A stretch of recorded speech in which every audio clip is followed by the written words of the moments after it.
Hello everybody, welcome back to Young Bull Finance, and today I'm doing a portfolio update. So before I get started, I'd like to go ahead and say thank you to all the people that have been watching my videos, liking my videos, and all my new subscribers. Currently my channel has been blowing up in a little bit. I have a couple videos that have crossed to about 500 views. Certainly not something that's expecting to happen so soon to my channel, but welcome everybody, and please, if you are watching this and aren't subscribed, please feel free to subscribe.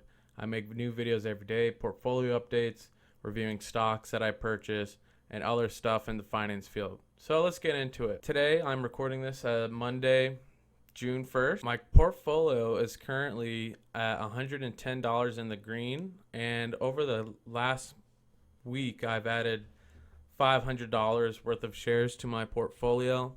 What I bought was mostly shares of AT&T, Store, Main, SPG, and Realty Income.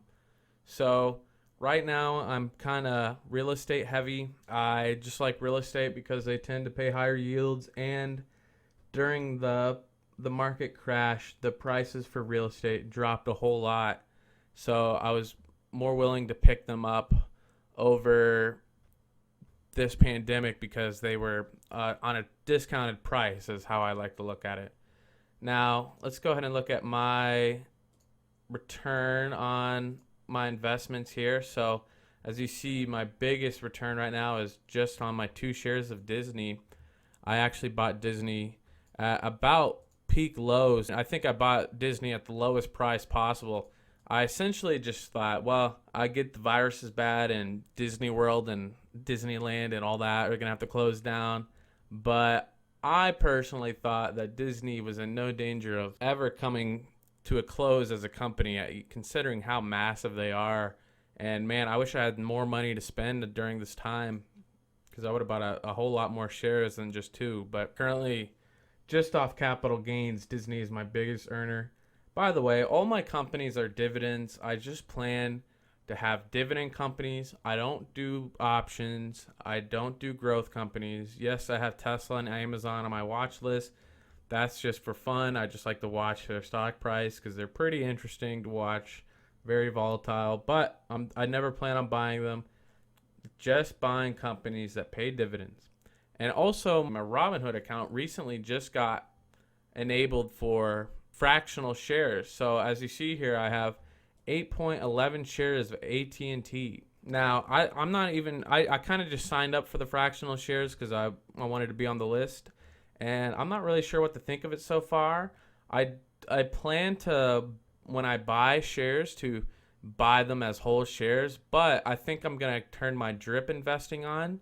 So basically, if you don't know what drip investing is, when you get paid a dividend, a day later, that dividend will automatically get reinvested into your portfolio. So I plan to have drip on. It will help me, especially when I have, I'm not earning a whole lot of money in dividends right now, and I don't think I'll ever earn enough dividends within 1 month right now to purchase a whole share of stock. So the drip will be good to maximize my profits, so I don't have just 5 random bucks sitting in cash in my portfolio at a given time, not earning me anything. At least it'll be earning me a little bit more, reinvested it in. But like I said, I plan to just buy my shares as whole shares. I don't really plan to put like $100 into AT&T. Like, it just makes me feel more comfortable owning the shares, because maybe I'll change in the future. It's just the whole fractional shares thing doesn't really make a whole lot of sense to me, how I have like a right now 11% of a share. Like, does someone else have the rest of that share? Do I get like voting rights for like 11% voting rights for that company? I don't know. So it just doesn't make a whole lot of sense, but maybe I'll make more sense of it soon. So 2 companies I plan on buying on my watch list are Wells Fargo and Bank of America. I'm also looking at US Bank Corp. I want to invest in the finance and banking sector a little bit more than I have. The only company in the finance sector I have right now is Main, and I would like to get some more finance companies. Like I said, I'm pretty heavy at real estate right now, and finance companies yield pretty high. They usually yield not as high as real estate, but better than consumer. I plan to buy consumer companies last because they're always really expensive, and they tend to not pay a very high dividend yield. I understand that my portfolio might be less diverse, but I mean, that's just going to be a temporary thing.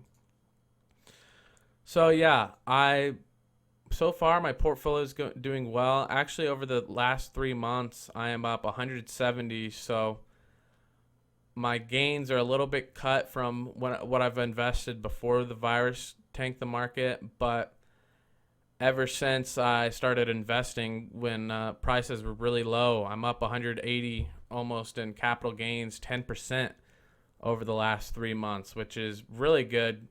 I mean, I wouldn't have expected to, given normal situations, I would have expected just $20 earned over the course of a year. But since I was able to buy after a big drop, my price has gone up a whole lot. But anyways, this is my portfolio update, guys. Go ahead and look at all my shares here. Tell me what you think of my portfolio. Tell me what I should add if you have any good suggestions. I like to research my companies a whole lot, so if you do let me know about a company you think I should add, I might even make an individual video about it on my channel. Right now, my videos that I'm uploading are based on the companies I already own, because it's easier to make a video about a company I've already researched before and added to my portfolio and have a little bit of history with. But yeah, thank you guys for watching. Please like the video and subscribe for more, and I'll see you guys tomorrow. Thank you.